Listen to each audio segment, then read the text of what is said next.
And what Patti would like to talk to us about today is the question, is a 6-year-old running your business? Thank you very much. It's a real delight for me to be here with you this morning to share my passion with you because, as Deborah mentioned, I'm on a mission. And that mission is to transform the money consciousness of children, teens, and adults, as many as I can possibly help. So in the course of the work that I've been doing, I've come to realize that there are several factors that impact how successful you are with money. And I'm going to wait till the sheets go around because you can make a note of it. So before that, I'm just going to tell you where all of this came from. My corporate background is human resources. And in the mid-'80s, I was working in a hospital in Toronto, which had a mostly multicultural staff. And unfortunately, one of our staff died of a heart attack on shift, a night shift. And the next morning, I found myself face-to-face with his widow in the boardroom. And she spoke practically no English. She had her 8-year-old daughter with her to translate. And in the course of me telling her what was going to be available to her as benefits through the hospital, we discovered that she had no idea if there was a mortgage on their home, if there was, how much it was for, and where it might be held. She had no bank account of her own, and she didn't understand that because her husband had died, his bank account was now frozen. So she had no access to that money. And here was her 8-year-old daughter translating. I don't know how much she understood, but she just lost her father, and her mother was clearly terrified. And I walked out of that meeting thinking, this is wrong on so many levels, and I want to do something about it. So little by little over the years, I've been acquiring information, understanding why people do what they do with money, or not do what they should do with money. And I made it my mission now to start with little kids, teens, and adults. And let's fix this once and for all. You're all millionaires in training. Every one of you can be a millionaire. You need the right mindset. When I teach my students and when I work with my clients, one of the most important things that I teach them is there are 3 critical factors that affect how successful they are with money. The first one is timing. Every time you go to open your wallet, I want you to ask yourself, is this the right time for me to be making this purchase? Maybe, maybe not. Could you wait a little while and get a better price? Could you go to another location and get a better service package? So before you just blindly hand over the cash or the credit card, think, is this the right time? Second factor is choice. You always have a choice. How many times have you walked around a store, picked up things, yes, I need this, I need this, I need this, and then started putting things back before you actually go up to the cash? Because you're realizing, you know what, I don't really need this right now. But the thing which drives both of these factors is mindset. So where does your mindset come from? Well, when we're born, we don't have any concept of money, what it is, where it comes from, what you do with it. We start hearing information from our parents, from our grandparents, neighbors, teachers, the church that we belong to, or the synagogue, or all those people who have an impact on shaping us. And until we're about 6 or 7 years of age, all that information goes directly into our subconscious with no filters. We believe it is true because all of these people that we value and who are important and who must know more than we do said it was so. So that gets locked away. And that's why I titled this particular conversation with you, Is a 6-year-old Running Your Business? Because what you don't realize is that all of those things that you heard about money when you were growing up and observed are still running like a phantom DOS program in the background. And they inform all the choices that you make, for good or ill, about how you use your money. And of course, what you do in your personal life translates to what you do in your business life. So that's why my question for you was, is a 6-year-old running your money? So how do we find out if your 6-year-old is actually running things for you? Well, I want you to be aware of a study that was done a number of years ago. There was a gentleman named Patrick Flanagan who created something called a neurophone. And the neurophone was similar to having the pads of an ECG put on your skin and then a CD being played, but with inaudible sound. And what he found was that when people were hooked up to the neurophone, they could hear what was on the CD. In other words, you hear through your skin. Now, isn't that a weird thing?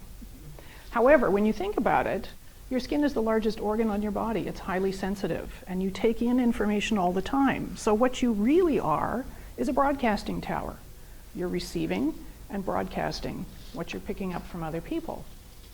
So all that stuff that you were observing and hearing and picking up on the vibrations of other people, particularly your parents when you were younger, was broadcast into you, locked away, and that's what runs how you think about money. Sound reasonable? Okay, so what I would like you to do is take a little moment with me, close your eyes for a second. I want you to take a big deep breath in and let it out slowly. And I want you to go back to being 6 years old. Imagine you're in your kitchen at home. Mom and dad are there, whoever else was in your family. No punching. And I want you to remember what it was like around money. What conversations did you hear? What emotions did you feel from your parents and from the other people there? How did that make you feel? And what message did you take away from it? So, what I would like to do now is ask you, when you get back to your office, there are some questions here. How is your old money story running your business? So take a couple of minutes when you get back there, go back to that spot and think about what were the choices that you grew up making around money, and how is that still playing out in your business today? Are you not making the right choices about what you're doing with money? So the other thing I wanted to talk to you about in terms of how this 6-year-old is gripping your future is that, as I mentioned, all the information you picked up as a child went into your brain with no filters. And there is something we have called the reticular activating system, and it's located in one of the oldest parts of the human brain. And what it does is to filter out all the information that you don't need to have, but make sure you know what's going to keep you safe. So for instance, you can be sound asleep, fire alarm goes off, you're wide awake, and out the door to save your life. We're not fighting saber-toothed tigers anymore, so it's not that kind of thing, but you can drive a car and have a conversation at the same time. Who's driving the car? That subconscious that knows what to do is charged with running things, while your conscious mind, which can only deal with one thing at a time, is having the conversation. So with your RAS, it's a good thing in terms of keeping you safe, but when it comes to your business, what happens? You're like this, and you're missing, if you opened up your blinders, all the opportunities that could be there to joint venture with someone, to create a strategic alliance, to create new products and services, because you've been focused so narrowly. Most of us start off trading time for money. Oh, I charge X amount an hour. You are never, ever going to get rich doing it that way. So you need to change the mindset that says, here's the range of what I do. Here's the value that belongs to each of the things that I do. And stop thinking about dollars for hours, because that's not going to help you. So, any questions on the RAS and how it's been tying your hands behind your back? One of the things that I found really interesting recently was a study that was done by Dr. David R. Hawkins, and this information is on the back of your sheet. He talked about and evaluated scales of consciousness. And when you look at the scale, I've got the lower end of the scale first, because I want you to understand that the feelings that we have about money, or about the lack of money, or the lack of clients, or how am I going to make this work, these are all things that fall in the lower scale of consciousness. So if you look at your sheet, death is zero. There's no consciousness happening when you're dead. Shame is only one step up from death. How many people have ever felt shame about their financial situation? And I'm not asking, you can share your hands if you wish, I'm not asking you to disclose, but just think, what are the emotions that you're carrying around that have to do with money? So shame is 20, guilt How many of us have felt guilty about a purchase we made, about something that we did that really messed up? So, again, that's only a level 30 of consciousness. And the maximum levels of consciousness that we can achieve as humans is between 700 and 1,000. So how much are you cutting yourself out of what you can have by being stuck in shame, in guilt, in fear, in anger around money? So one of the things that I have come to realize in the years I've been working with people and talking about money is that there is a big, big emotional issue that underlies whether or not you're being successful. And a lot of it has to do with self-worth, self-esteem, and it drives right back to that little kid who was told, no, there's not enough, you don't deserve it. How many of us heard you don't deserve it?